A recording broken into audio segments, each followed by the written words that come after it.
In this video, we're going to talk about why you might want to consider taking a break from the gym. I'm Anthony Pietrobono, online coach, personal trainer, and university student, and on this channel, I post educational fitness content and vlogs almost daily. So if you're looking to gain muscle mass or lose body fat faster, consider subscribing.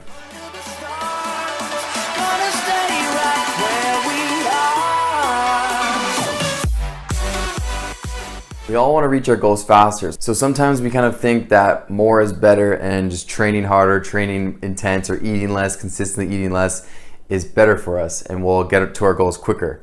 But that's not always the case. I'm totally guilty of this myself. I've run myself into the ground and been so overtrained just because I thought I needed to train harder, train longer, and eat less just to get leaner and leaner and leaner. When realistically, I needed to give my body a complete break so it could rejuvenate and super compensate to the stress. Some of the typical signs of overtraining is persisting muscle soreness. So if you train and your muscles are still sore 2 to 3 days later, and this has been happening frequently, then you know that you're in an overtrained state. Other clear signs include a loss of motivation. So if you're just you lost that fire to go to the gym, you're just going to the gym for the sake of going.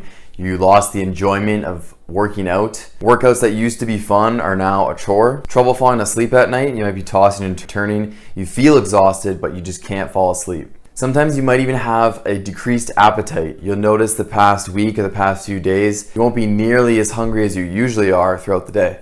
You might start to notice these small aches and pains in your tendons and ligaments, and you might experience foggy brain, so you can't think clearly. You might be spacing out more often than usual. Those are signs of your CNS being too taxed. And even in some cases, you might have an elevated resting heart rate. Now, I honestly don't really believe in overtraining that much. You have to be an extreme athlete doing ridiculous amounts of training, like 2-3 sessions per day, like Olympic style athletes, to really experience true overtraining. But there is overreaching, and overreaching I know exists from anecdotal evidence, myself, clients.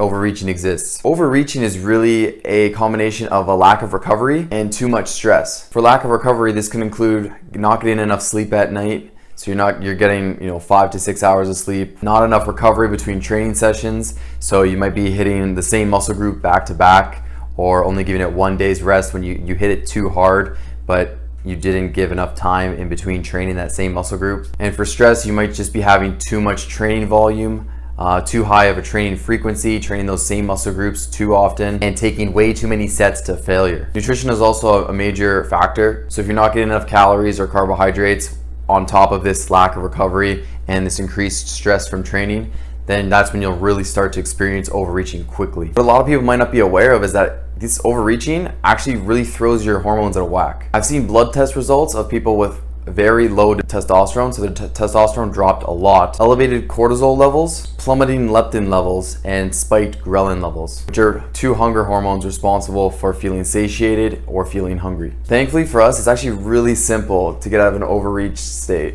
Simple, but usually not easy, because all you have to do is take a break. But a lot of us are stubborn with that mentality that we just want to keep working, and we feel awful if we're not giving our all 100%, even if we feel terrible and we're experiencing all these overreaching symptoms. So actually I have a story for you guys. 2 of my clients have been cutting for a very long period of time, and we've been pushing the limits, very low carbs. One client was actually on keto, and we had training volume very high. He was pushing it. We really got to that upper limit where he was really experiencing all these overreaching symptoms. He actually felt depressed, completely lost the motivation to go to the gym and work out, didn't want to work out anymore, ended up having these uncontrollable binges, and just wasn't happy. His body was holding on to fat more than it should have. So I saw these clear signs, and we just implemented a diet break and a deload. It was a 2-week diet break where we increased his calories and pulled back on the volume of training and dropped the cardio. In these 2 weeks, he filled out. He was so much happier. He was psychologically stable again. He regained the motivation to go train. His body was craving this rest. And then when we jumped back into fat loss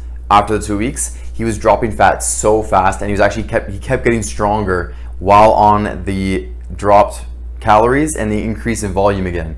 We didn't get any blood work, but I'm assuming his cortisol was really high. The diet break definitely got his hormones back in balance, and now currently he's only on 1,600 calories, but he's still getting stronger while losing body fat. And this was also the case with another client, Jordy. He had the exact same scenario, and now his body's responding so well to the nutrients. It's just absorbing it. He's getting stronger. He's loving training. So we have to realize that the human body is much more complex than we actually think. We can't trick it, or we can't just consistently keep pushing. Honestly, from my experience and research, I believe you really have to push and pull with a human body. So you push hard for a certain period of time until you get these signs that you can't push anymore. Then you pull back and let the body rest and adjust, and then you push again. So it's a push-pull cycle. More is not always better, and rest is typically the key. So I encourage everyone to try to learn your body and really pay attention to biofeedback. Pay attention to what your body's telling you. The more you can get in tune with your body, the faster your results will come. And that's my job as a coach. My job is to help other people learn their bodies faster so we can progress quicker. I really encourage everyone to allow yourselves to take a break from the gym. Take 2-3 days off completely, no cardio.